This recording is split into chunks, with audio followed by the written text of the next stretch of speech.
Welcome back. 1995, Pillsbury executive Ann Barbara Dunlap goes missing just before New Year's Eve. Days later, her body is discovered in the trunk of her car. Her husband, initially a suspect, but never arrested. This is one of Minnesota's most notorious unsolved murders. But now, 30 years later, we are learning a grand jury took another look at this case. And as it comes, as our Lou Ragoose uncovers new police reports revealing details never before made public. I don't mind telling the story because the important thing is that people hear it and so we can have a chance to find it. Back in 1996, after the disappearance of Pillsbury marketing manager Ann Barbara Dunlap. Everything in our life is like the best that it's ever been. Her husband Brad Dunlap told every news reporter he talked to there she is. How perfect their marriage was. We're building a brand new home in Medina. It's our dream home. We're planning a family.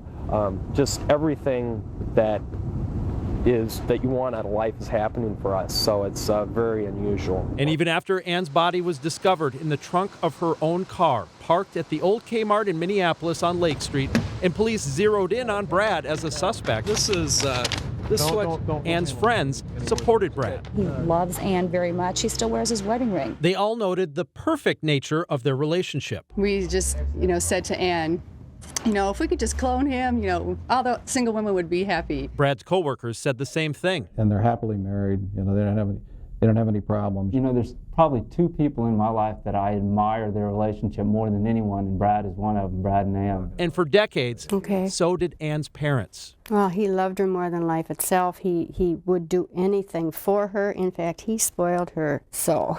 He was just so good to her. But now, police reports obtained by KARE 11 say that at the time Ann was murdered, Brad was having an affair with a female coworker. She told police they had sex while on 2 out-of-state work conferences in the weeks leading up to the murder, then again just over a month after Ann was killed. The woman said Brad eventually ended their relationship after he moved to Arizona, where he's now remarried with 2 adult kids and runs a successful staffing business. The records show investigators suspected a possible affair in the years following the murder, but that the woman didn't admit it until 2020.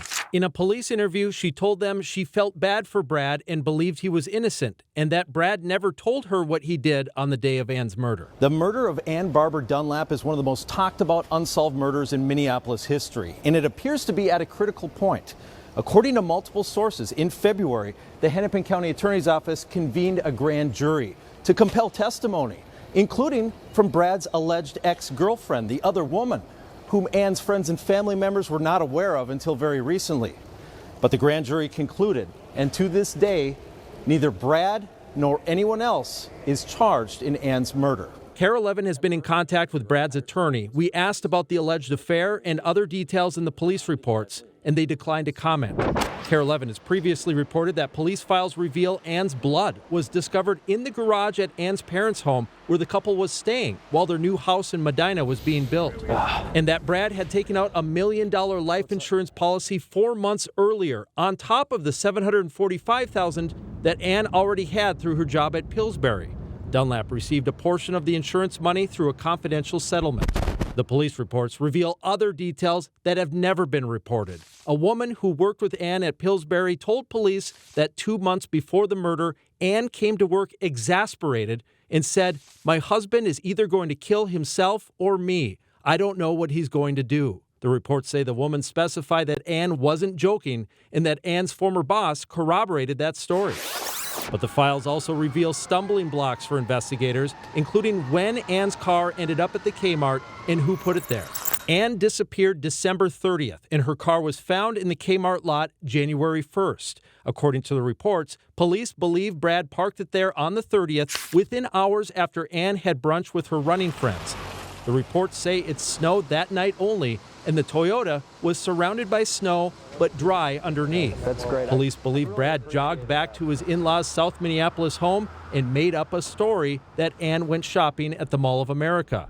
But within the last year, police interviewed a couple that Ann's father Don told us about before he died. And he said, "That's the car I saw." The couple insists they saw Ann's car on 35W near the Kmart exit on December 31st, the day after she disappeared, and all eyes were on Brad. And the couple says 3 men not Brad, were in the car. The couple says they tried to tell police about it back in 1996, but no one called them back. They had decided at the beginning that it was Brad, and they didn't want to listen to anything else. We will support Brad until the day we die. The case now 30 years old, and questions lingering whether police are any closer now than they were then in solving the murder of Ann Barber Dunlap.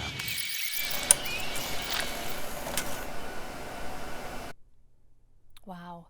Really good reporting by Lou there. He reached out to the Hennepin County Attorney's Office regarding the grand jury proceedings. Their response, quote, "The office cannot comment on any present or past grand jury proceedings."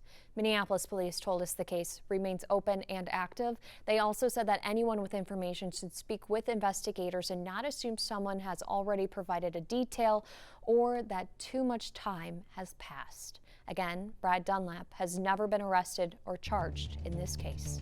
Stick with us. More news and weather coming up.